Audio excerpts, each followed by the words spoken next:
This week on Nintendo Main, we teach you how to harness the power of Ifrit. And I'm going to talk about Final Fantasy for kids.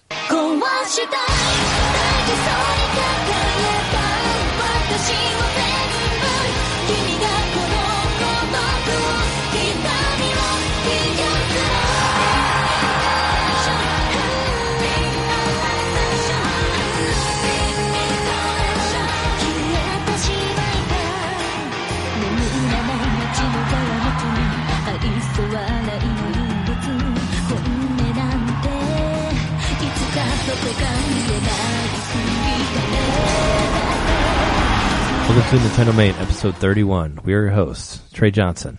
Hey, how's it going? It's Jeremy McCaskey. What's up, man? I am playing a lot of Nintendo 64. Still?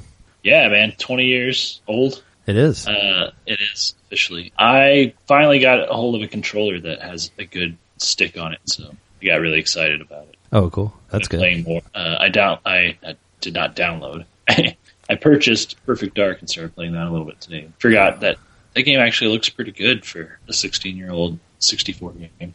Oh yeah, if you have the expansion pack, it looks great. There's a lot of people going, "Why me?" Oh yeah, it's part of the realism. It had a cool soundtrack too. I should get a hold of that soundtrack. I like the and I like the whole it feels like Blade Runner in like some levels, like with the flying cop cars and all that. And it was pretty cool. It's pretty cool for the time. And there was that. What was the name of that alien that was in there? Who were the alien with the American vest? Elvis, right? Yeah, Elvis. That guy. He was great. I always was him.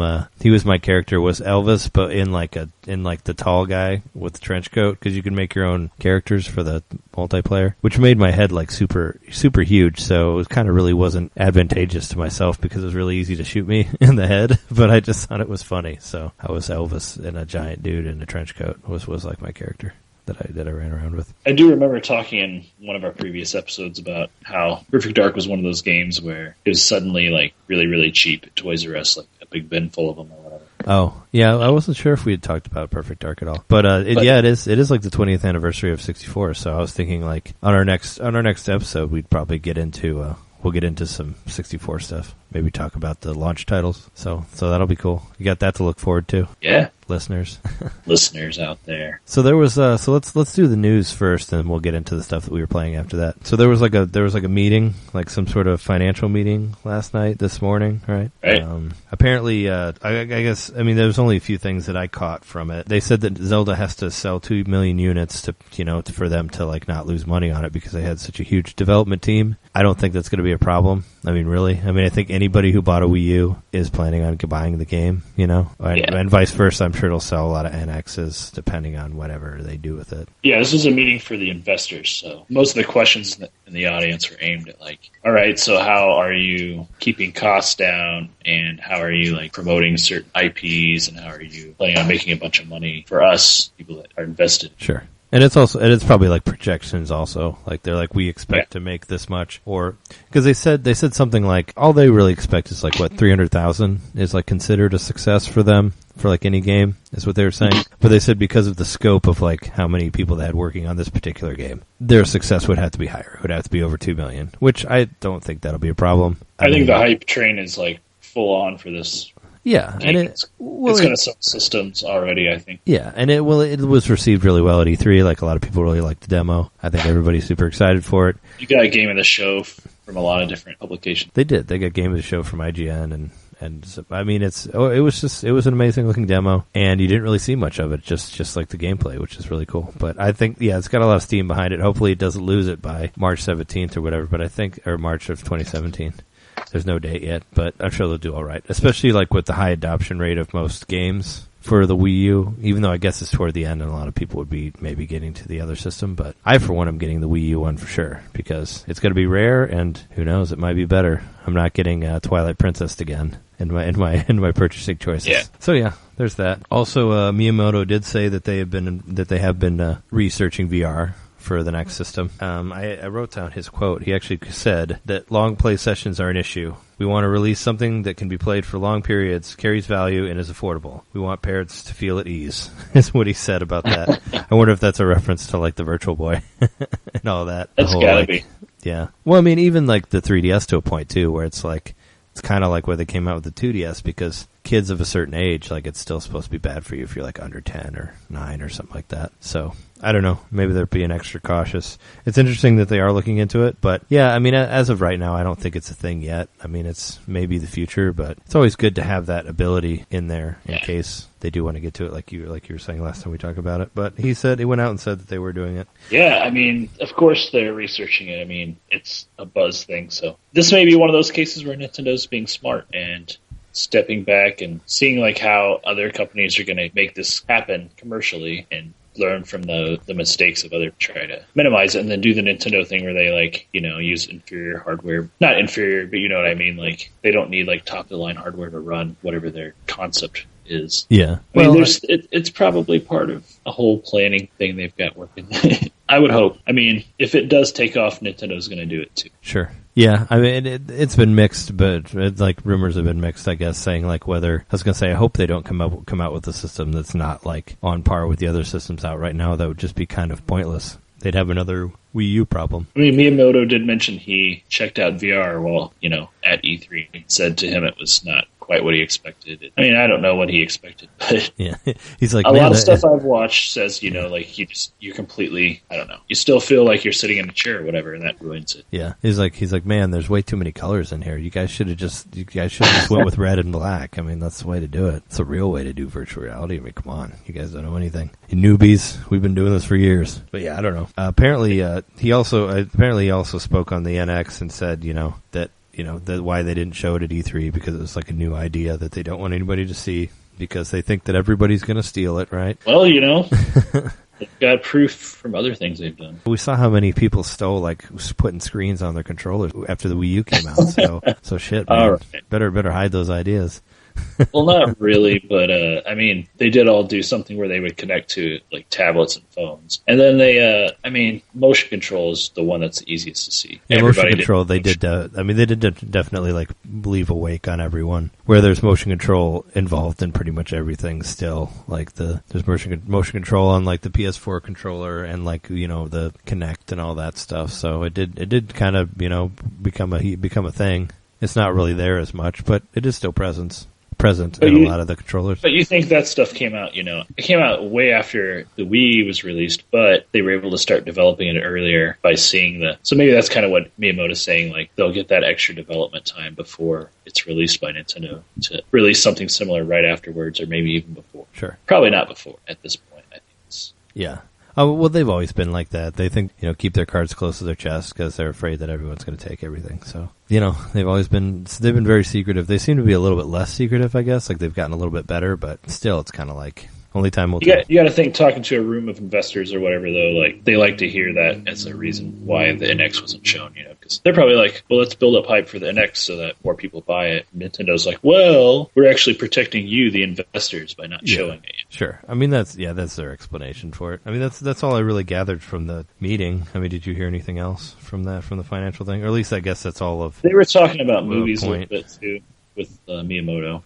Not much other than he just said, like, he made a joke about they're like, if anyone besides Miyamoto is interested in making movies, blah, blah, blah. And then when he responded, like, I'm Miyamoto and I'm interested in making movies. Oh, yeah. And then he just kind of talked about how the IPs had to be handled perfectly, but how they needed to be in movies to make them more popular, I guess. If they could do some sort of, like, connected universe thing like Marvel, I'm totally in. That'd be really cool. We get after credits stuff with like Mario hanging out with Samus or whatever. That'd be interesting. And then they have a Smash Brothers movie where they all come together. They seem to make a Captain N movie. Yeah.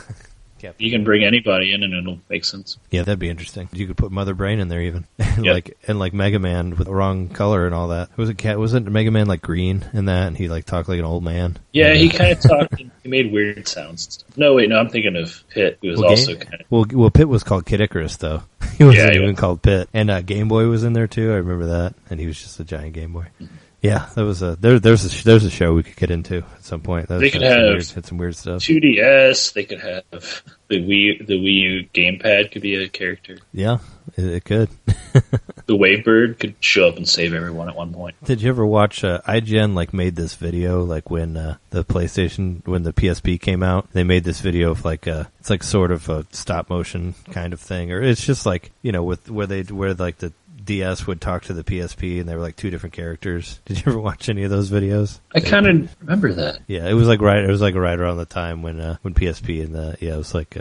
Anyway, there was a couple of videos like that I used to watch. I remember where like they're all characters, and it reminds me of that. More news aside from that. Did you hear that Aonuma said that he was thinking about making a multiplayer Zelda, like another one after this game? Did you catch that after Breath of the Wild? No, I didn't. Like a 3D multiplayer Zelda, or just a multiplayer Zelda? Well, this is what he said. This is his quote. He says, "I would like to take what I learned from Breath of the Wild and see if we can somehow fuse those learning points into another multiplayer Zelda. For example, with Triforce Heroes, which followed a similar format of Four Swords, there was a multiplayer involved in that game." So he's basically like, after developing this game, he's like, oh, maybe we should try to do a 3D one. So yeah, I guess that would be an idea for the next. That would be cool. They should do some sort of. I mean, I would love to see him do another online thing like Triforce Heroes, but 3D. That could be really cool. Well, I did see this, and I don't think you mentioned this.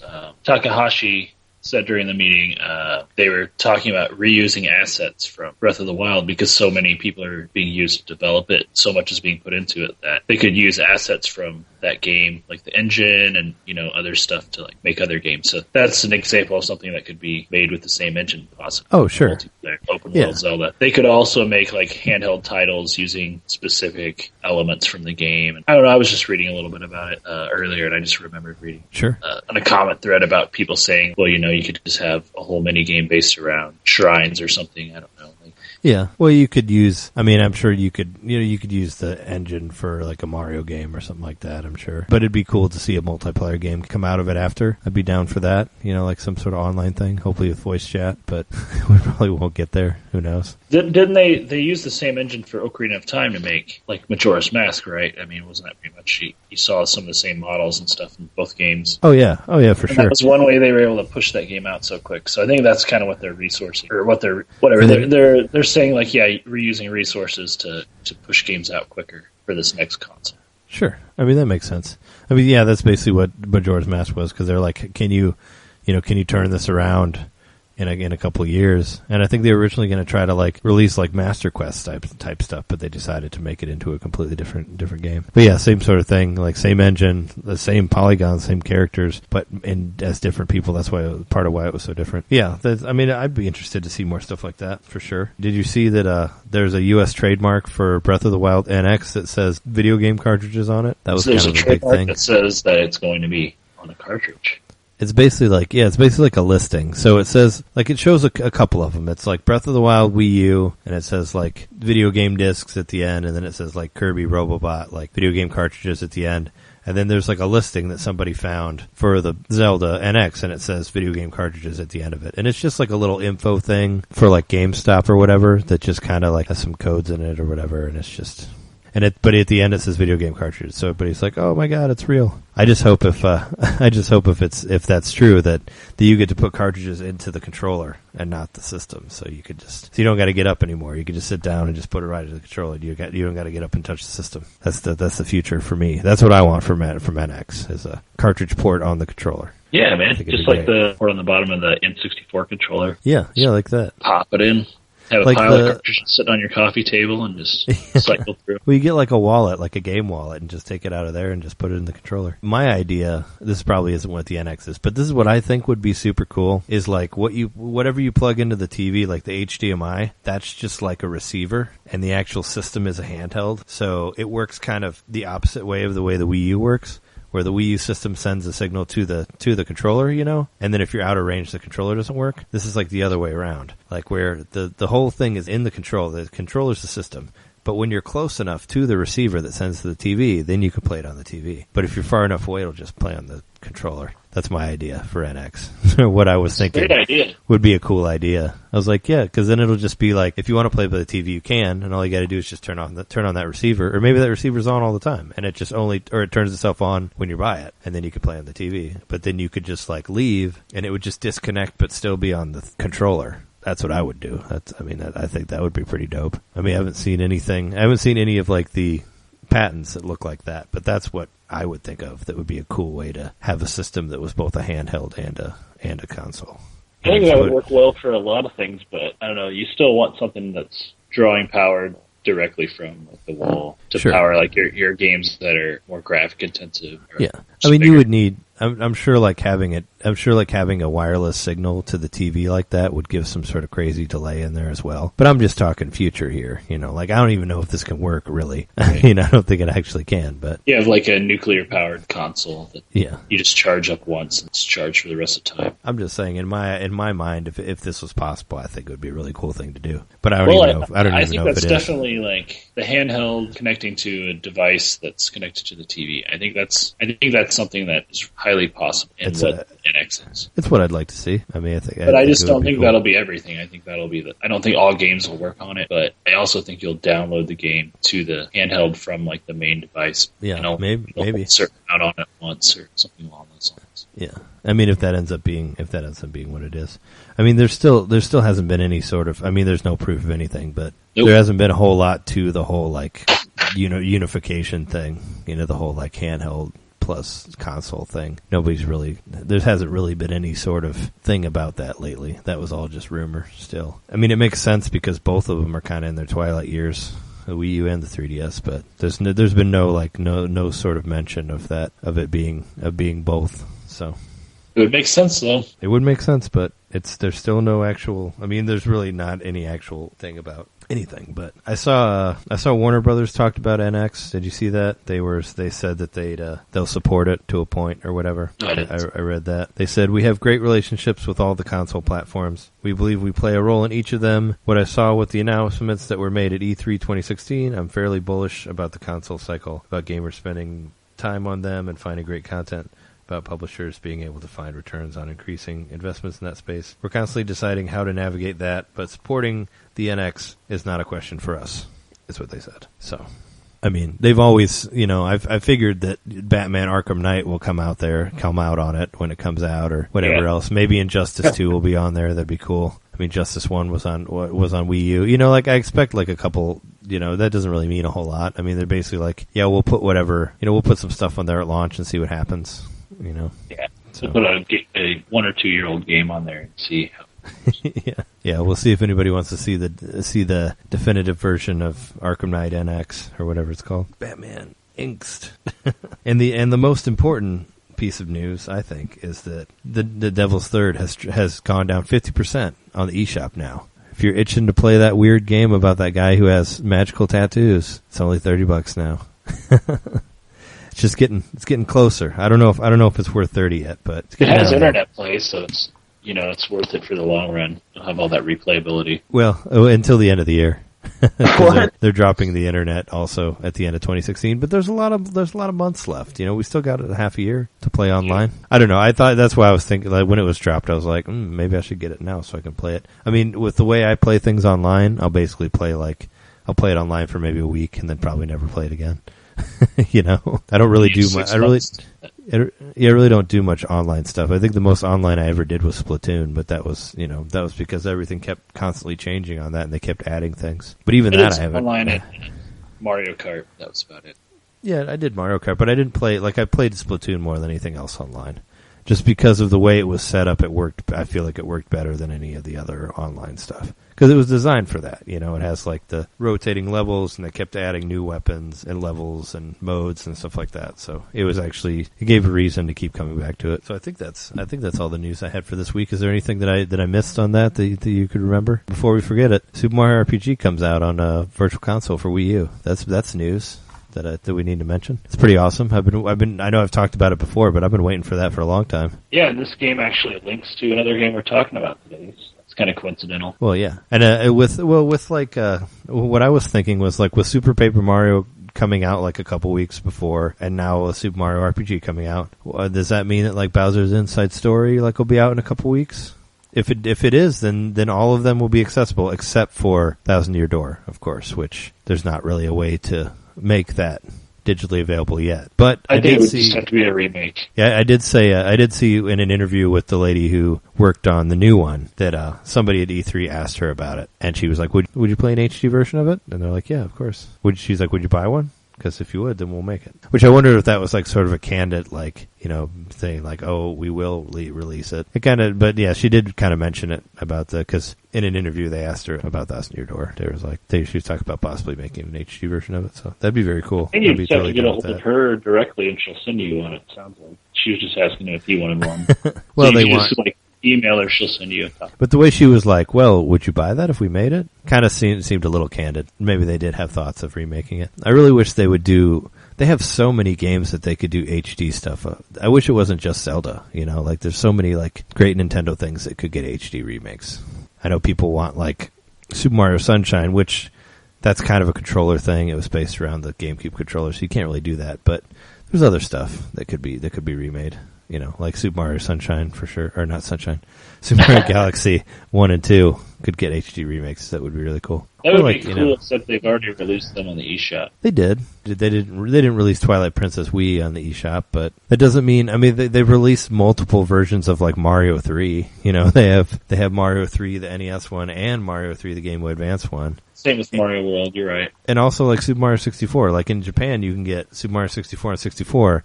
And Super Mario 64 DS on Wii U. You can get both of them. So it's, they've done it before, released like multiple versions of one thing. So it wouldn't really surprise me to do. And if an HD one, they can, throw an amiibo in there, charge more, it'll be fine. I'm excited to play Super Mario RPG.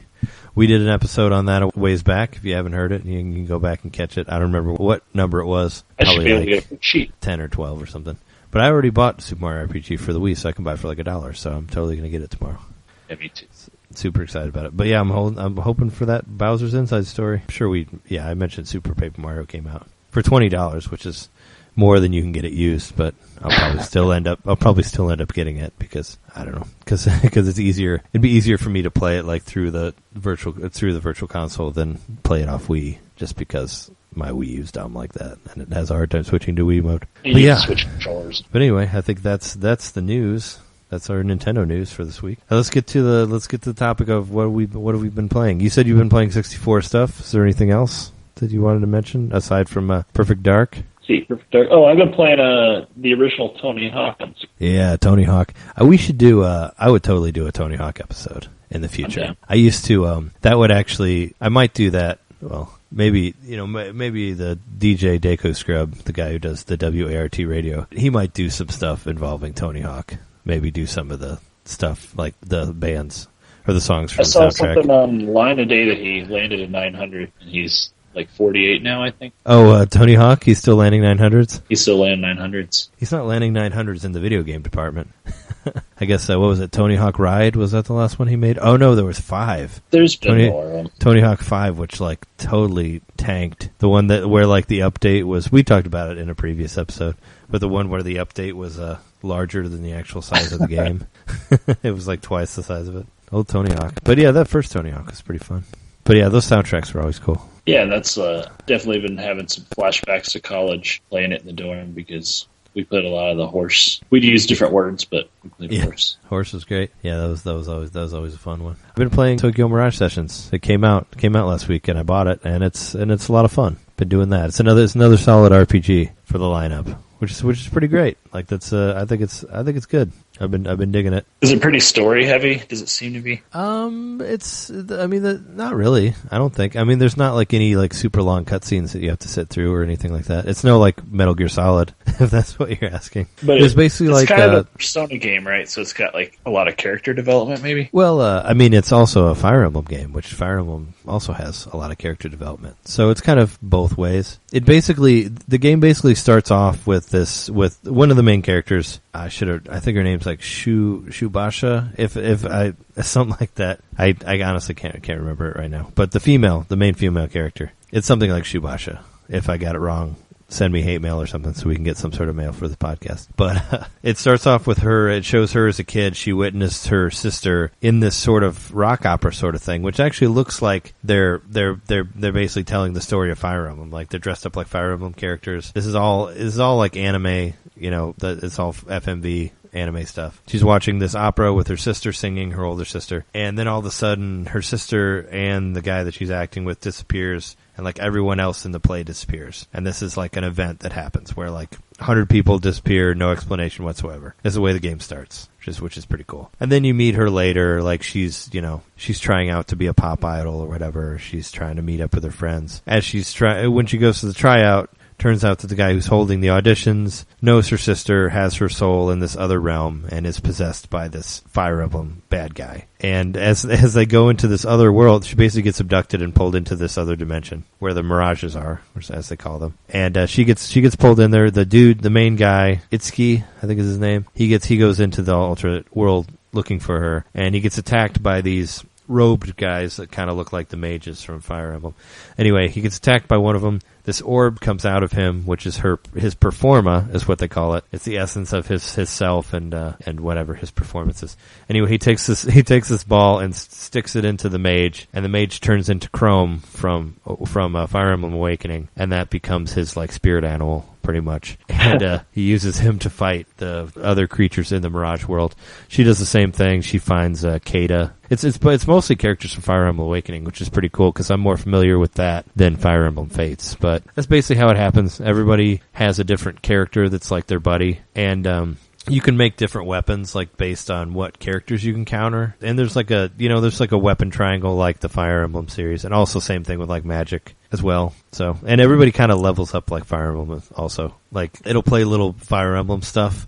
Like when you level up, it goes like da na na na, like the same sound from that, and it has the same stats like from those games. So you'll like get more HP and MP and like strength and whatnot and all that. And and like Fire Emblem, there's no new armor that you can buy or anything like that. All your upgrades are like through your character leveling up. The only new weapons that you get are the weapons that you get from fighting these different characters and collecting different stuff to create new weapons, which is from Fire Emblem also.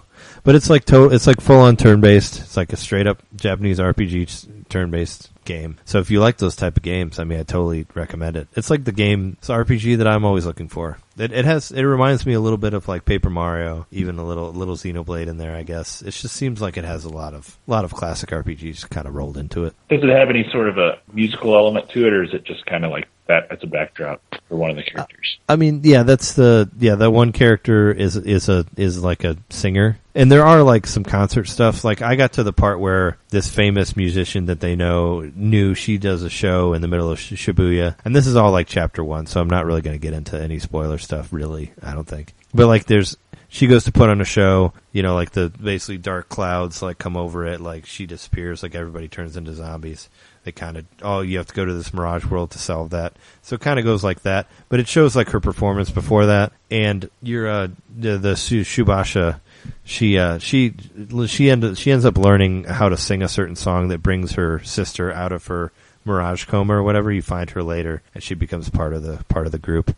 So yeah, they do stuff like that where it is kind of based around performances. And I guess like whenever it's in the battle mode, it shows like a crowd around you, like watching you and all that and cheering for you. So and the sessions that you do are basically combos where you can have like if you do one move to one guy and the other two people attack him as well. That's like multiple sessions. That's supposed to be like your performance, but they don't it's kind of, which that's a little Paper Mario 1000 Year Door in there too, I guess, with like the audience watching you. But yeah, it's kind of based around like, and he has an agent, that like basically tells him what to do, and you have to go, like, I guess you can choose different things. Like I chose to not be an idol with the main character.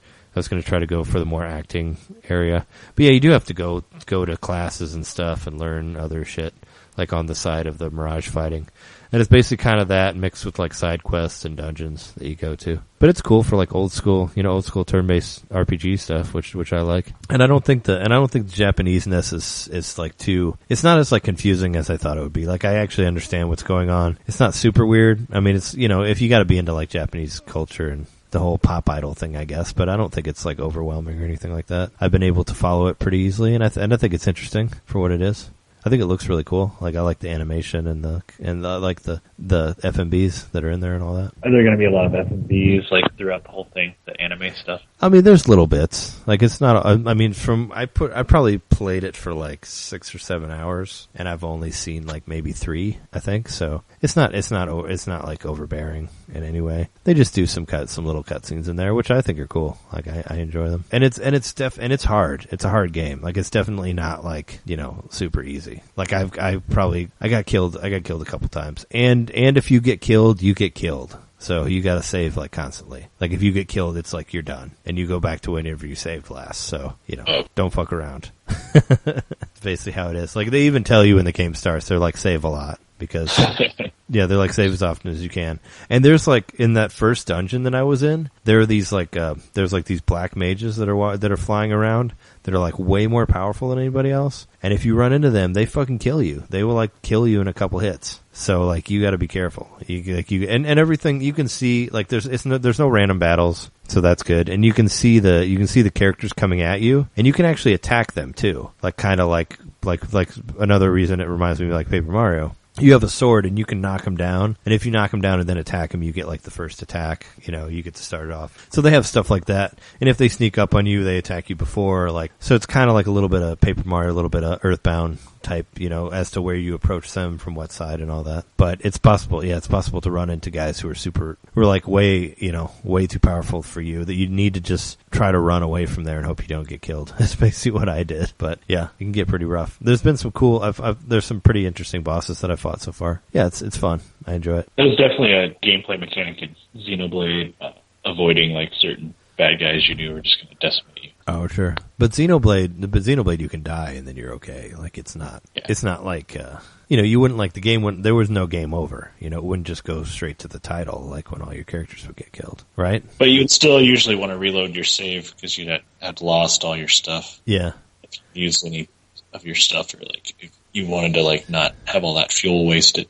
Well, yeah. I mean, it does become a thing like when you get to like the scales, because when you lose scales, they're really fucking expensive to basically get fixed. So I remember that being a huge thing where you'd have to like go back to where you were and save that. So, but it's fun. I recommend it. I mean, you should definitely check it out if you're looking to play an RPG, or if you like Xenoblade Chronicles. I don't think it's as like it's like obviously not as crazy huge as Xenoblade Chronicles X, but it's different. It's more of a traditional RPG, but it's fun. I like it, and it's all based. If you like Japanese stuff, it's all based in like Tokyo and Shibuya and all that. So you kind of like just jump from one part to another with a map.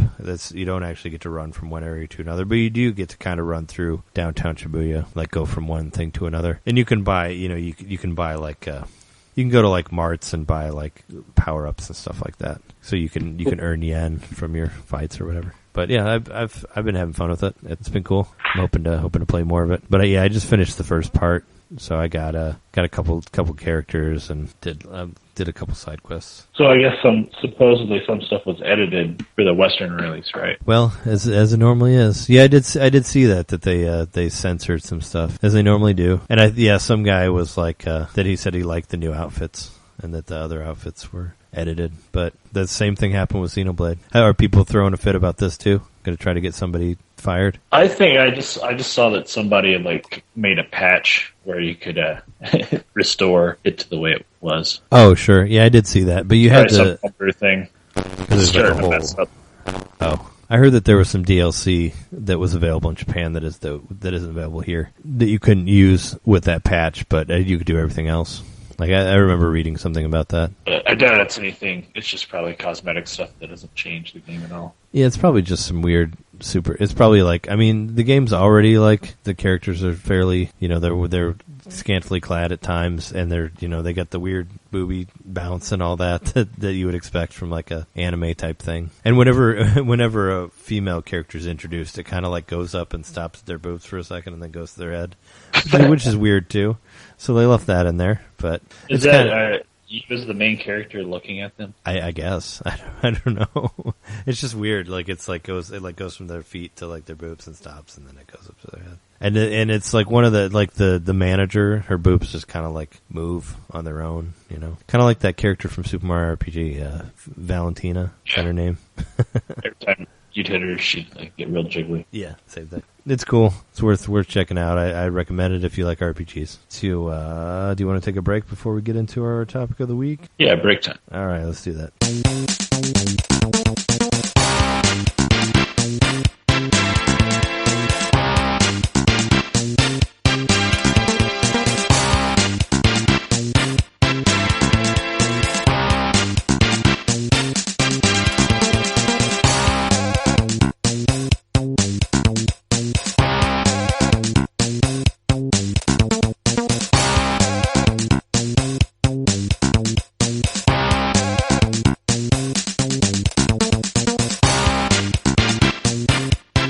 Because of the release of Tokyo Mirage Sessions and it being an RPG, we decided to do an episode about, just pick a couple RPGs that are available through Virtual Console for the Nintendo Wii. I think both the ones that we picked aren't available on Wii U, but we decided to do some obscure Virtual Console stuff as a celebration to the release of Tokyo Mirage Sessions. So this week we decided I'm doing Beyond Oasis, which is technically a Sega game, but it is available for Nintendo Wii, and it's a pretty awesome game. So I think it's worth checking out if you haven't. And you're doing... I'm doing the game I always say I want to do a podcast about. I'm doing a Mystic Quest. Yeah, which we actually talked about in the Super Mario RPG episode to a point. Just it's all coming full circle. Yeah, it's coming full circle.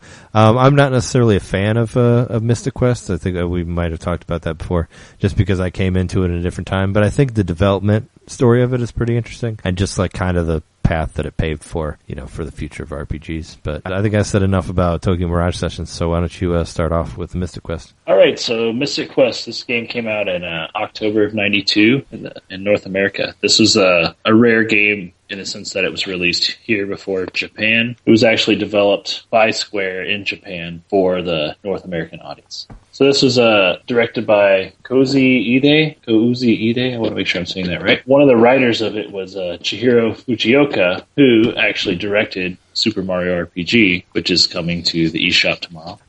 Much better game. He's also involved in Alpha Dream, so he's been involved in the Mario and Luigi games. And he's also a member of the Earthbound Papas with Nobuo Uematsu, who does most of the Final Fantasy music. I didn't say his name. Nobuo Uematsu? Nobuo? Or however you pronounce it. Yeah. Nobuo Uematsu. That's how I pronounce it. I don't know if that's the correct way to do it, but that's how I've said it. Yeah, Mystic Quest, I mean, wasn't it kind of a way to get Americans to understand RPGs also, I believe, kind of sort of in the same way of Dragon Warrior? Yeah, not for free, Right, this was kind of another attempt by Square to build an interest for RPGs. And maybe they were even thinking like, let's get to the kids so they care about RPGs in the next couple of years. They learn how they work. But they were really trying to like get more RPGs into the market, which I mean, both of us were playing RPGs back then, but I guess they hadn't really taken off quite to the level that Square was wanting. Sure. Well, they'd already released Final Fantasy IV at this point. It was released here as Final Fantasy II in 1991, Super Nintendo. Yeah, I guess I think wasn't it some of the reason that Mystic Quest was released was because of the poor sales of Final Fantasy II. I think it had something to do with that because it didn't perform as well as they thought it would because it like killed in Japan and I guess that could be said for like the Dragon Quest series. Like that series never really picked up here either, so it's kind of like. Yeah, similarly, it took they had made Final Fantasy IV easier for the North American audience. So they'd already kind of done that a little bit before, but this time they just like pumped it up all the way. They were like, we're just going to make this game real easy. Yeah.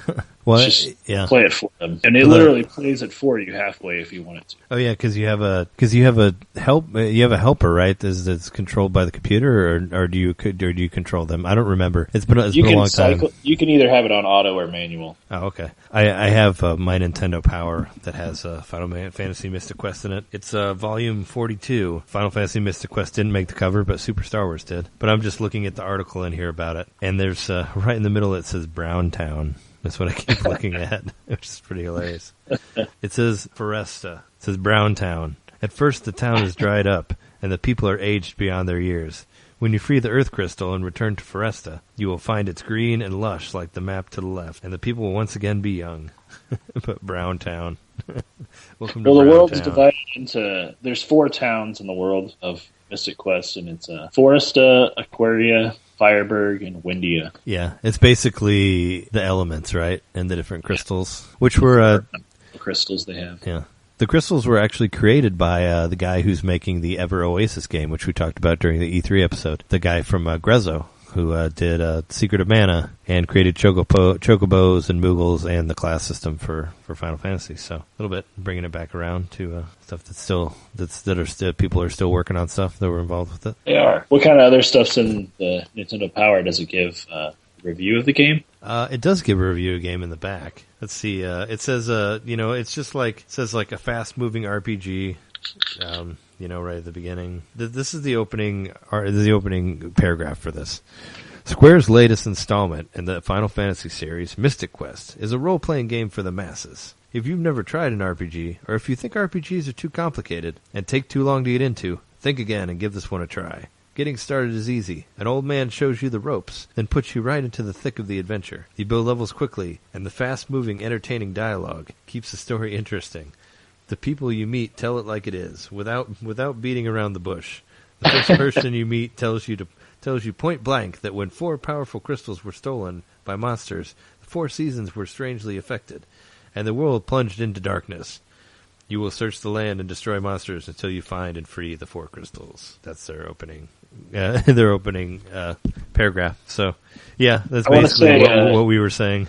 Yeah, the reference to the old man. He's the first character you meet in the game. So the main character's name is Benjamin by default. I always give him a different name, but sure. He coincidentally, I guess not coincidentally, but he is a character in Theater Rhythm. Is he? Yeah, I haven't played Theater Rhythm, but I just wanted to mention that. He meets the old man, but early on you see an animation for Benjamin that you're going to see a lot in the game, which is this like shrug thing he does with his shoulders. Anytime someone says something to him and then like runs off afterwards, so like he'll like turn and face the camera and he'll like break the fourth wall and shrug at you. Oh yeah, he'd be like, I don't know either. Yeah, he's like, oh, beats me, but he does it a lot. Like it's definitely overused. Kind of annoying. Awesome. Yeah. One thing I remember from this game is, aren't you like thrown straight into a battle by the old man, like at the very beginning of it? Like I remember that. Yeah. Where like all I remember is like somebody's like blah blah blah fight, and then you're fighting, and then you're fighting again. I'm like, what's going on? Because there's not even a tutorial. Yeah. It just tells you just fight. I played this post Final Fantasy VI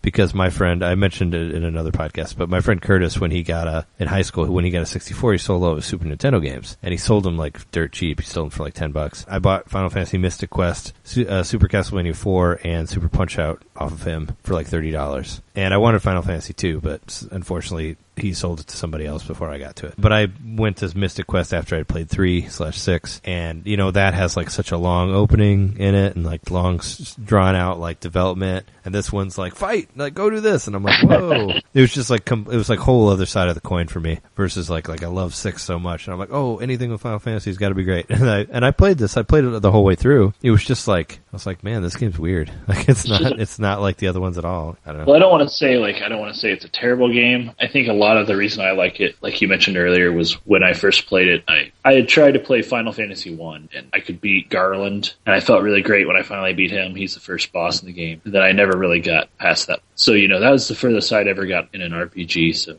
Why did you play Mystic Quest the first time? Well, the first time I ever played it actually was my cousin Rob got it from his school library. Like they had it in his library as they had a few Super Nintendo games you could check out. So he had checked this game out and he didn't really like it, but I would play it when I was at his house. And then I ended up renting it later on. It's just kind of funny. The first time I played it was because someone rented it. Someone else rented it from their library. Oh, sure. That's could you like keep it indefinitely? Was there a return time, or was it just kind of like keep it until whenever? You just had to check it out again. They would ask you to check it out again, but I don't think it was on high demand. We didn't have video game cartridges for rent at my library growing up, so I was not able to rent anything. But that's cool. I'm glad you were able to play it through that. Yeah, we didn't either, but he went to a different school that had it. Sure. This game, you pretty much don't even need to pay attention to anything. You can just keep going, because it lets you keep retrying. So I did not know what the heck I was doing when I beat this game the first time. It's that easy. Like, maybe I had started to kind of figure it out a little bit. And I wasn't that young, I was like 11 probably when I was playing through it. So I was old enough to kind of grasp RPGs, but I guess I was too ADD or whatever to like plan out what I was going to do. So I just attack. And sure. you can do that in this game. And if you die, it just asks you if you give up or not. If you don't give up, you can try again. You can save at any time too, right? This game pretty much has save states in that regard. You can't save during battle, but you could save after every battle. You could save after every new screen you enter. And then if you say yes, you give up. If you die in a battle, you go to your previous save. Oh. So that's really nice too, because you'll get all your items back. Oh, cool. So it's real easy. It holds your hand. And one thing that I thought was interesting, and I didn't notice until I'm actually playing it on the Source hardware because I have it on the Super Nintendo. But if you just leave it on at the beginning, it like plays demo videos, and they're actually like walkthroughs. I sat down, I watched all of them, and one of them is like seriously like 13 minutes long. Oh. And it's a whole dungeon. You see the characters go through the entire dungeon to the boss, then they don't fight the boss. Oh wow! It's pretty just to even like further be like, all right, we're going to show you how to beat this if you don't know how to beat this. So there's like 3 dungeons or 3 parts of the game it shows like a walkthrough. One of them's like 13 minutes, one of them's like 7 minutes long. The other one's like 2 or 3. So, that real long walkthrough, I was like, it was blowing my mind watching it. Like, all right, this is going to end soon. And then it didn't end. Like, all right, this demo is going to be like 4 minutes long. And I just kept looking at the clock, and it seriously went on for like 13 minutes. It was crazy. Oh, wow. Yeah, because I was going to say, like, in Super Metroid, they do stuff like that, but it's not like minutes long. It'll show you like a section of the game. And because there's like a part where you use a grappling hook for a long time, they'll show somebody like go through that. Yeah, Super Metroid does something similar to that, where it does like demos where it'll show you like, we'll show Samus like running through a wall, or like it'll show her doing like some of the grappling hook stuff, just to kind of give you an idea of how to get to certain things. But it doesn't do like 13-minute, stuff. I mean, I guess I guess Final Fantasy VI would do that. If you left it on long enough, it would play the beginning of the game again. Of them like on the cliff talking and like them walking through the credits and all that. It would show that if you left it on for a long time. So, I don't know. Games do different things. Yeah. I was just kind of surprised because it was pretty much like a YouTube Let's Play, but it was, without the annoying audio commentary. Without the commentary. Well, there's Let's Plays without, thankfully. It's exactly like that. Like, it shows them fighting, using different attacks on different enemies for their weaknesses. You could learn a lot watching these demos if you were a kid. Oh, sure. I remember when I was in high school, one time we were playing, what was it? We were playing Turok. We were playing Turok Dinosaur Hunter, the first one. Like we had just got it, and we were just kind of like, alternating back and forth, playing different levels. And we had gotten dinner. We had just bought like Subway sandwiches, and I was like, we played enough, let the game play. And then we just put down the controller and just watched the demos of Turok. I remember doing that. But they actually showed you in that particular game, similar thing. They showed you where some secrets were if you watched the demos. Like there's a part where he like walks behind a waterfall, and it shows you there's stuff back there. So, there's other games did that as well. Just not for 13 minutes. Just for like 30 seconds or a minute or whatever, if even that. One thing I thought was weird about this game is that they took the world map away. So you can't really, I guess that's to keep you from walking into areas that'll kill you, right? Pretty much. Yeah, it's just like, I would describe it as being almost like Mario World, because you're like it's an overhead view and you're kind of moving from dot to dot, like a straight line. And there's like little spots where you can do battles and win things. And basically you'll play 10 battles in a row, or you can play however many you want, save, and come back to it later. But it'll be like, sometimes they'll increase in difficulty and there'll be like a mini boss at the end. But that's how you win some of the armor and some of the, I think maybe a couple of the spells. Oh, okay. Are from those. And then so in this game, like magic, you don't really learn magic. You just find the spells and treasure chests. It never really explains it or anything. You just find them. Yeah. Well, was it the inspiration for Final Fantasy VIII then? Because that's how that game was, where you just find you never. Well, I saw like you never it was kind of magic. You use items. It was also kind of really a callback, right? A callback to the first Final Fantasy, which is like that. You buy the spells. You buy the spells from town, right? Yeah. So it actually is kind of like that to a certain extent, because you have 3 categories of spells. You have white magic, black magic, and then wizard magic. And then you get a certain number of casts for each category, so you can use whichever spells you want. Oh, okay. You have to either sleep at an inn or use a seed to get your spells. But there's not an MP level? No, it's just a number of casts for each category. Oh, okay. Yeah, that's kind of simple. That's simplifying that as well. Are there HP points in this? There are, and you'll see them if you look in your sub menu, but on the battle screen it displays it as like almost like Super Metroid. Like you've got a bunch of boxes and then like a meter. It's not a number, but it's just like a meter. Oh, okay. And then when that runs out, like one of your big boxes disappears, and each box represents like 100 hit points, I think, maybe. Oh, okay. Something like that, or Yeah, 10. kind of I don't. like the E-tanks or whatever. Yeah, but as you get more, like you get more of the big boxes, and they start to shrink because there's less space for them. Like so, it just visually depicts it differently, but it's pretty easy to figure out. Well, my big tanks are almost out, so I should heal myself. There's no like specific items for like different status effects. Like most Final Fantasies, there's like soft to cure, petrify, or like antidote for poison. Different things like that. On this, it's just heals everything but death. Oh, okay, yeah. And you only get 2 characters to control, right? It's just you and one other person. Like it's never up to 4 or 5 or anything like that. Yeah, and one character will always drop out for some random reason. And usually, you'll shrug about it. Of and course.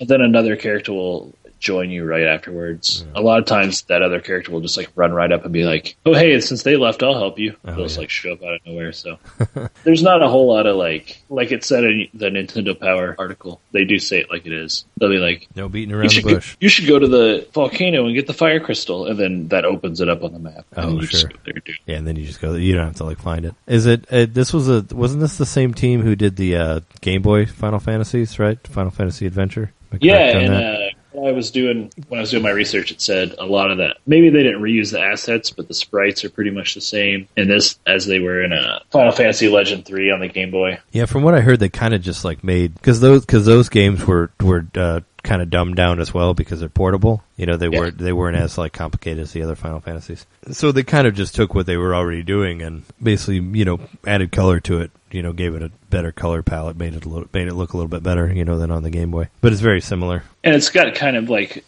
action RPG elements to it. So one thing, there's no random battles in this game. You see all the enemies. Yeah, I was going to ask you about that. They're just standing stationary and blocking the path you need to go in. So you have to tear through the enemies. Yeah, you can't jump over them, but you can jump. And there are some platforming puzzles. Oh yeah, some, he has doesn't the main dude have a hook shot too? Yeah, and I just got the hook shot. You don't get the hook shot till pretty late in the game, but once you get that, it's pretty cool. You can zip around a little bit. Because I think I either saw the hook shot. I think I saw it in the Nintendo Power article. Maybe not. Or either that or online. Did you, the Nintendo Power just basically shows you like some maps of a couple things. It shows you maps of the Bone Dungeon, the Wintry Cave, and I think that's like it. It shows you like the overhead of the world, and it tells you about Squidite and Flamerus Rex, which I'm sure you beat those guys. The Bone Dungeon is the first dungeon you fight. Did you squish the Squidite? That's what it says. I squished the fuck out of the Squidite. Yeah. If I remember, the one thing I thought that was kind of cool is like when you're fighting the bosses, they sort of like fall apart. They like their bodies change depending on like how much damage you've done on them. I remember that. I thought that was kind of neat for what it was. Like how they kind of fall apart like before they die. Yeah. And the big boss. All the enemies do that. They all show like damage as you defeat them. So they've all got kind of like the normal enemies will have like 2 or 3 levels of damage before you kill them, and then like the boss will have like 5 or 6. And like I was fighting a dragon the other night, a 2-headed dragon, and he's a fire boss. And you fight him in the volcano, but he's like, first he loses one of his heads, and then he turns and looks at you, and then he like gets really mad and like opens his mouth, and then he like crouches down a little bit, and then he's like laying on the ground. But there's no actual animation. It's just they kind of flash when they're attacking you. Oh, sure. There's still that visual feedback of how much you've hurt them, and then if they heal themselves, sometimes they will go back to an old like the animation for the sprite before. Oh, okay. Yeah, so like their heads can come back, I guess. Yeah. If they heal themselves. He did actually do that. He healed his head back right on. Yeah. It can grow back, right? If you have cure. I did want to mention, so the game's really short. That's another thing about it. Like, I haven't beat it yet, but I'm pretty close to the end, and I've put about 7.5 hours in. Oh, yeah. Yeah, I figured it's like, what is it, like 10 hours, maybe 15 if you take a long time. Probably a 10-hour game. It's like I remember getting through it pretty quickly. I think I beat it over a weekend or something like that. Probably. I don't know. The guy who translated this was Ted Woolsey. Yeah, Ted Woolsey. I remember him being a fairly famous translator, or he became one, I guess, after this. He mentioned this was an easy game to translate because it was so short. Oh, yeah, it was. But didn't he end up working on like Final Fantasy VI and like Chrono Trigger and stuff like that? I believe. I thought he went on to do bigger, better things. Yeah. Which I guess because of the way, because what I heard was the way how this game was kind of poorly received and complained about as being too easy. That kind of paved the way for like other RPGs to come out here, like Final Fantasy VI and Chrono Trigger. I guess they understood that there was a more of an appetite for the actual games instead of like dumbed down versions of them. So that's good about it, I guess. But it's an interesting, and it's just an interesting, just the way it happened, I guess, I think is interesting, the way they developed it and made it specifically for America, kind of like Star Tropics, but much easier, the same sort of thing.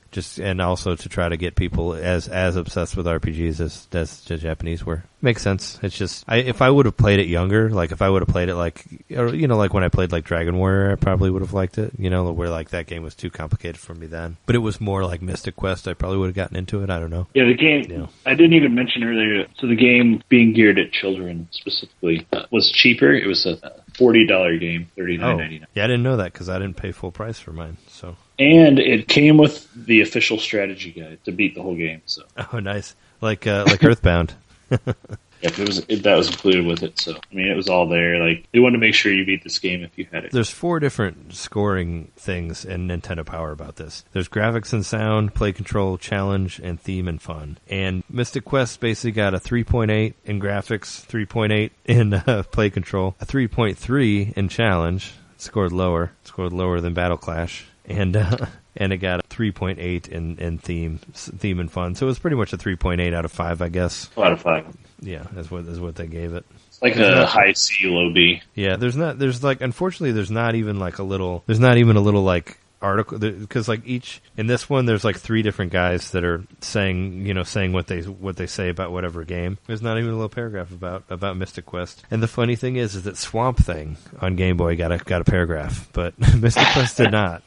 And Swamp Thing got like 2s and everything, but they got a little paragraph about it. So I don't know. It's weird. It's weird the way they cover things. So I guess it got sort of about 4s, I guess, for their rating. But yeah, it didn't really say much. All it said was what I read you pretty much was just that they're not beating around the bush. They're just telling you how it is. Well, I do want to say one thing to mention about this game that's good about it. The soundtrack's pretty nice. Oh, sure. I mean, if it's Nobuo Uematsu, I'm sure it's totally good. It's actually not him, though. It's not? No, it's 2 people composed it, Ryuji Sasai and Yasuhiro Kawakami. His name sounds familiar. Maybe I've heard of him from somewhere.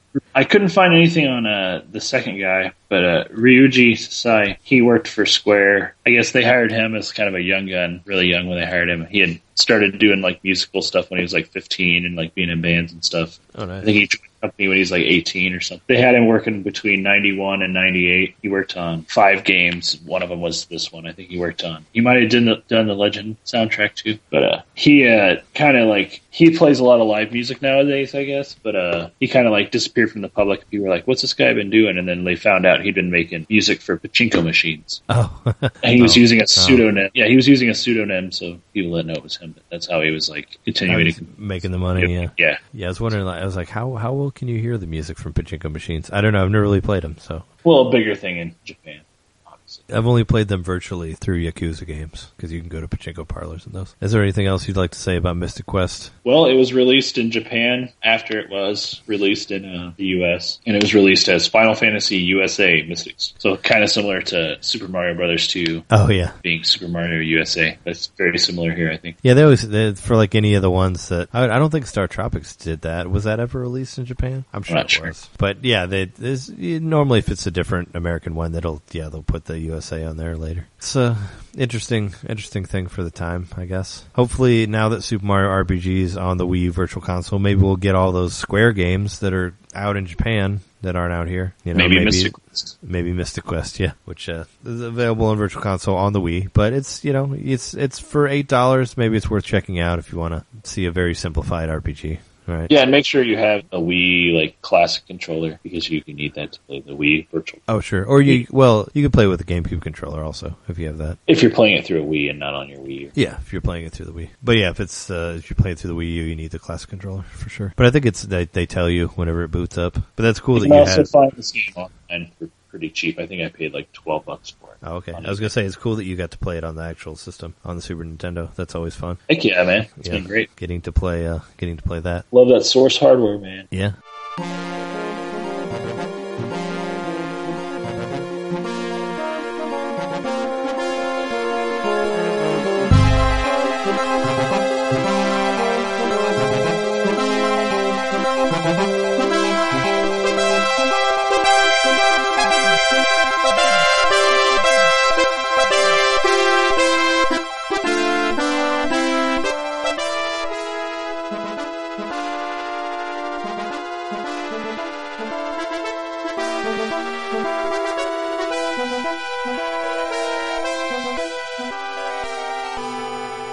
Unfortunately, my Sega Genesis that I have doesn't work, so I was unable to play the Beyond Oasis, the game that I played for this. I bought it for Wii Virtual Console when it came out, and enjoyed it a lot.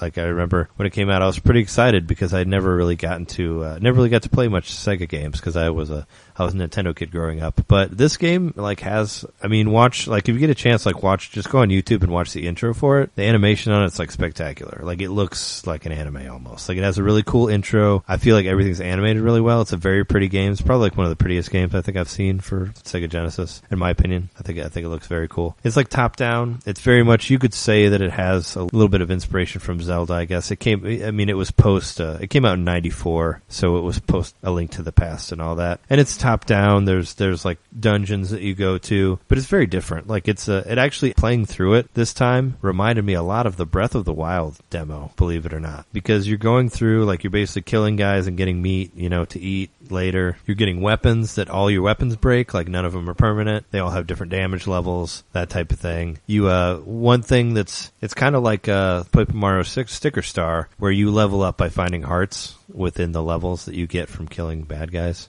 Same sort of thing. That's how you level up. You don't actually get experience point, and you find these hearts that will, make you stronger and give you more hit points. And you don't actually see the hit points. It's like a red bar that goes down, but if you pause, it shows you like what the number is at and all that. But it kind of reminded me of Breath of the Wild because there's like, you basically find like some of the creatures like at a fire, like hanging around, like, looking at the fire, and you can like sabotage their fire, which you can do in that also. You can also like smack bombs back at them. Like when they throw stuff at you, you can hit them back with your sword, which you can do in Breath of the Wild. Maybe they got a little bit of inspiration from Beyond Oasis. I don't know. It just kind of reminded me of that demo, believe it or not.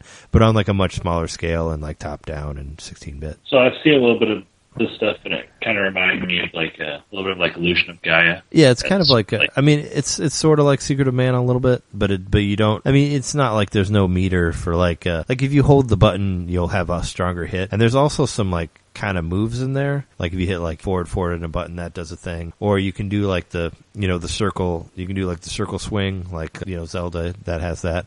And there's some other weird like flip moves that I would just do accidentally that I couldn't figure out how to actually do, but that are in there as well. And if you watch playthroughs of people, like I watched somebody playing through it because I got stuck in one of the dungeons, and I was watching this guy play through it, and he wouldn't collect any of the hearts, so he went through the whole thing on level 1, and he was doing like all these crazy flips and stuff, and like doing different damage, because there are like different moves you can do in there. But it's fun. You get as you go through the game, you unlock 4 different summons, like 4 different creatures that you can call that will like attack enemies for you. There's like a water one, a fire one, darkness one, and plant that you can summon. What I thought was cool, I said it earlier at the beginning of the podcast. The fire one is called Ifrit, which is like Ifrit, the god of fire from Final Fantasy. I was wondering if that was, they're spelled different, but I always wondered if that was a reference to that game or vice versa or whatever. The water one is Ditto. The darkness one is Shade, of course, and the plant is Bow, which basically he just looks like a big Feed Me Seymour type the Venus flytrap type thing, It looks like a little shop of horrors guy. But he's cool because he stays in like one area, and he'll like eat doors for you to help you get to different parts. But there's different button combinations that you can do to make your helpers do different things. So I thought that was like completely different and set it apart from Zelda. And also, like I said, there's really no treasures you get aside from like these creatures. Like these creatures are basically what you unlock as you go through the dungeons. And it's kind of a shorter game. I'd say it's like 10 or 15 hours. I didn't make it. I didn't quite. I think I made it to the very last boss because I'm in the castle. The castle that the first place you go to when you start the game. The castle where like your father your father and mother are. You're a prince. They're king and queen. That gets taken over by the bad guy, and I'm at that part, so I'm pretty sure that's the end. The game starts off, like the opening cutscene starts off with Prince Ali. His name's Prince Ali. He finds this gold. Yeah, it's supposed to sort of be an Arabian Nights type thing, I guess. He has like the big MC Hammer pants. Well, the Arabian Night pants, but I call them MC Hammers because they're the same thing. But yeah, I guess he's basically like a Tomb Raider type thing. He's a scavenger. The Ali is, and he finds this gold armlet in a cave in the beginning of the game, and he puts it on, and the armlet basically tells him that he used to belong to this wizard from long ago. There were these two different amulets that were created. There's a silver amulet that this villain has. It basically wants you to put a stop to him because he has powers as well. So you're basically searching for this silver amulet guy. You see him a couple times. Later, he like kidnaps your family at the end of the game. But the game's very like, it has a map and it shows you like what point to go to from one thing to another. So it's kind of hard to get lost. There's a couple like dungeons that had some stuff that I could figure out, but it was like not really super. It was just like it was really hard, and I was like, oh, there must be an easier way to get through here. But it's a difficult game. Like when I first started playing through the first couple dungeons, I was like, oh, this is cool, and then all of a sudden I like died constantly. I was playing on an emulator just because of booting up the Wii on my Wii U. Because I made this mistake of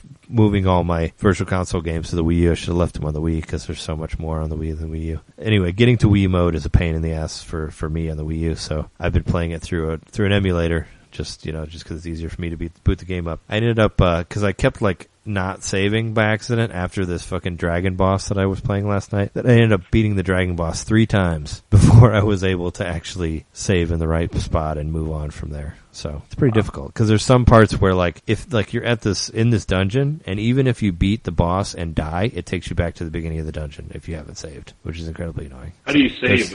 Are there save points? You can save whenever you want, which is pretty cool.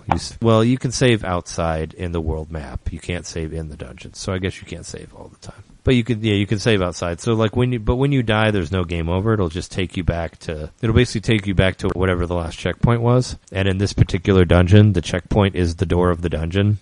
So if you die at any point in that dungeon without leaving, you go back to the beginning of the dungeon. So save states really help me out for that a lot. Cause there's some platforming in this game cause you can jump, but there's some crazy hard platforming in this cause it's all like top down and kind of the controls are a little shaky, so there was some frustrating stuff that I dealt with in that particular dungeon. I don't know. I still think it's fun. I mean, I enjoyed playing through it again. It's nice. Like I said, it's nice to play. It's nice to play a Sega game because I never really got to play too much Sega when I was a kid because I was Super Nintendo, and I didn't know, like my friend Daniel had a Sega, but we didn't really know much about Sega games. Like we didn't know any of the RPGs because I know we played a lot of Final Fantasy, but I wish he would have gotten into like Phantasy Star and all that, but we didn't know about that at the time. But Beyond Oasis would have totally made me think like, oh, there's really cool games on Sega because it's a really, really pretty game. Like I think it's, like I said before, it's probably like the prettiest game I've seen for the system. Yeah, I've never played all the way through an RPG on Sega, so that'd be kind of a nice little bucket list. Yeah, it was a couple of episodes ago we talked about like whether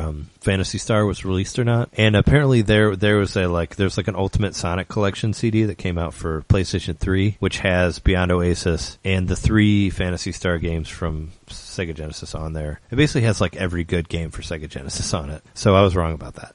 That is on there. It's a PS3 game. Yeah, it's a PlayStation 3 game, I believe. There is one that has a Phantasy Star on it. I don't know, whenever I get done with playing through Dragon Quest and Tokyo Mirage Sessions and all that, I'd like to play the Phantasy Star games. At least like because I played Phantasy Star 4, because that was the one that was considered the best one. And I really enjoyed that one. I thought it was really good. But I like to play Phantasy Star 1, 2, and 3. Especially 1, because 1 is on Sega Master System. And I'd like to try that shit out. Like try some like super old school RPG on the Master System. But yeah, I mean I think there were a lot of good RPGs for Sega Genesis. And it was nice to be able to play it on a Nintendo system finally. And I remember when it came out, like I wasn't really working a whole lot and I was broke and I didn't really have anything to do, so I just basically bought Beyond Oasis for like $7 and it kept me entertained for like a weekend. So I had like, good memories about that game. And I hadn't thought about it in a while, and I want to return to it for our RPG episode, so I'm glad I did. And how appropriate that it's a RPG on the Virtual Console this week, right? Well, yeah. I mean, it was something that I played on a Nintendo system, even though it's technically not a Nintendo game. It's a Sega game. But it was made by a company called Ancient, which worked a little bit. They worked a little bit on the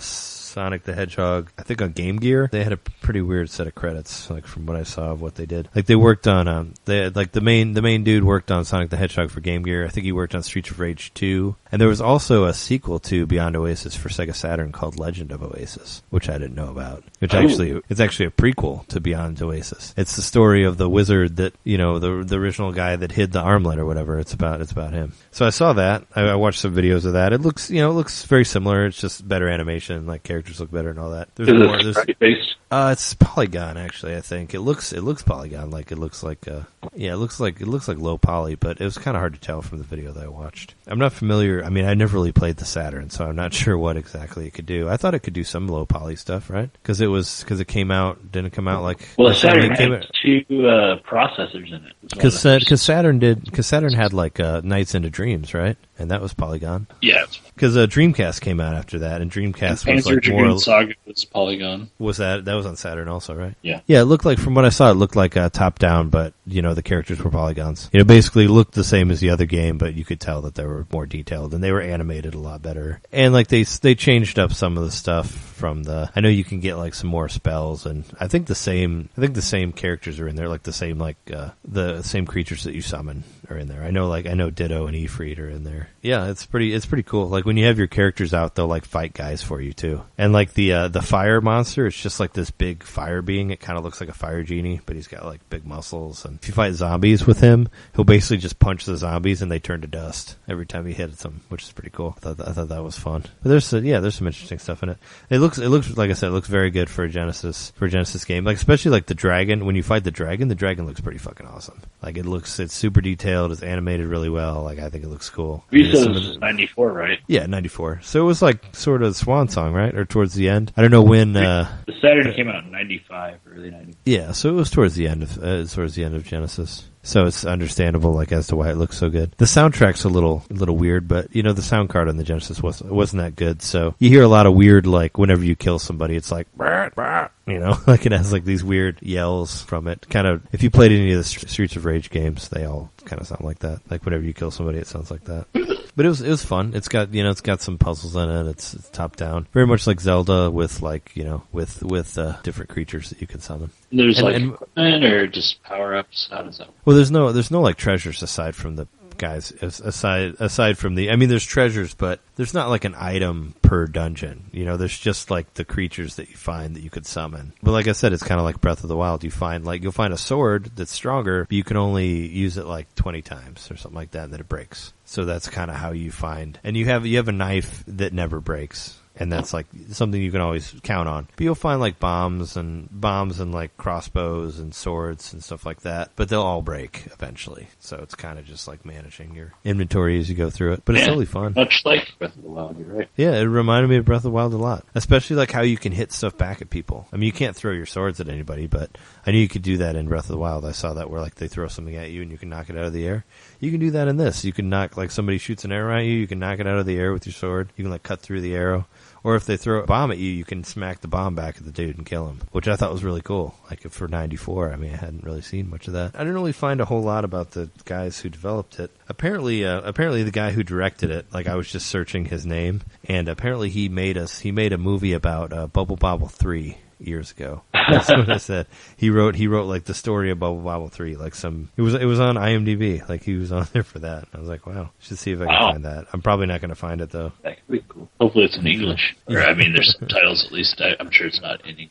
And the way I didn't mention, the way you summon the gods, it's basically you have your armlet and you shoot it at stuff. So like if you want to summon the water god, you shoot it at water, or if you want to summon the fire god, you shoot it at fire. If you want the shade god, you shoot it at a reflective surface, which I was hoping you could just shoot it at shadows because they're like everywhere, but you can't do that. And like same thing with like the plant, you have to find like this little tiny Venus flytrap thing that'll help you spawn it. But they have some really creative ways of doing that. Like you can light torches, so then you can come back and like bring your fire guy out from those. And there's also some puzzles like involving lighting torches and stuff like that. And there's also like you're in a cave and there's a little drip of water, and if you shoot the little water drop, it'll turn into the water character. So I felt like they had some really creative like puzzles around finding ways to summon your creatures and use them to get to the next part. And the shade character is actually, he's the hook shot. So you can actually send him out and he'll grab stuff and pull you to the next part, which I thought was interesting. So there's a hook shot in there. It's just like this ghosty shade character he reaches out to these nails and like brings you to the other part. Shady hook shot, dude. But yeah, is there anything else? I mean, is there anything else you want to know about the game? So you said you could save on the world map, and it's always like it's an action RPG, so you kind of have like a minion that'll attack for you sometimes. Yeah, mostly it's just you. You can control them to a point. Like it uses the 3 Sega buttons, just A, B, and C. So like A is if you hit that in different, like say the water god, if you hit A once, it'll shoot water at a guy. If you tap A twice, the water god will heal you. It'll do like a heal spell. And if you hold A, it'll turn into this water tornado and like go around and kill everybody. And that's kind of about like how most of them work. It's either like, it'll be like one move, a second move, and then like a move that hits everybody. So like same with the fire one explodes and hits everything. Or like it'll do like a fireball where it'll actually kind of like turn into this, it'll basically like kind of warp. It'll turn into a little like fire and go from one side to another. There's actually a part where you have to race, where it gets on this racetrack and you have to race around and beat a time. It's only in the game once, which is really weird, but you use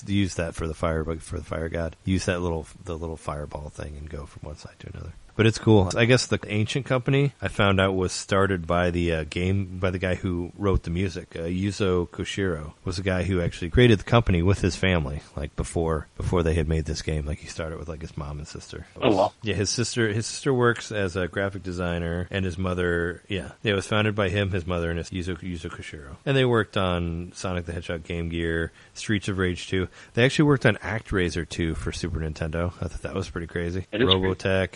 Beyond Oasis, Legend of Oasis. I think there was like a couple. There's like a couple other. They did the first Shenmue. They worked on that. So I guess I don't think they're doing anything for Shenmue now. But the last game they made was Protect Me Night 2 for the 3DS eShop. So they had a couple Nintendo games on there. There was some weird GameCube game on here too that I hadn't heard of. They did Amazing Island for GameCube. Do you ever heard of that?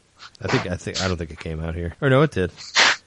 Yeah, it's a Sega game. It basically has a picture of a kid with a giant hand on the front and 4 little creatures next to him. So I guess it might be kind of a spiritual successor to Beyond Oasis. Can't think of anything else I can say about Beyond Oasis. Besides that it's a fun little like action RPG. This is very cool. I found it interesting just because it's not too many games like that. I mean, it's similar to Zelda, but it has enough differences that I think it's fun. Aren't Sega games like $6 or are they still $8? I think I don't know. It's like 7 or 8 or maybe 6. I don't know. I don't remember the prices. I don't remember the prices on Virtual Console, but you can check it out. It's still available on there. Still hanging on the original Wii shop. I thought about buying some games for the Wii just because, there's more stuff on there. I thought about getting Rondo of Blood for my old Wii, but I haven't gotten it yet. Oh, the TurboGrafx version? Yeah. Yeah, they did that Retronauts. They talked about that, about how it's available for Virtual Console. Yeah, I think that's the one with the like CD quality sounds. Yeah, Redbook Audio. Well, that was our episode 31, our obscure RPGs that you can find on Virtual Console episode. You can find our podcast on iTunes. Please leave us a review if you're on iTunes. You could probably find us on any other streaming service that you want. If you're on that, subscribe to us. You can find us on NintendoMainPodcast.com as well, and you can email the show at NintendoMain.podcast@gmail.com. And we've been your hosts. I'm Trey Johnson. Jerry McCaskill. And we won't be back next week because I'll be on vacation. But in a couple weeks we'll be back with a 64 episode. So we will see you then. See you then. 夢の途中君に夢中近づいてきて会いたいけどまだ会えない私のお月様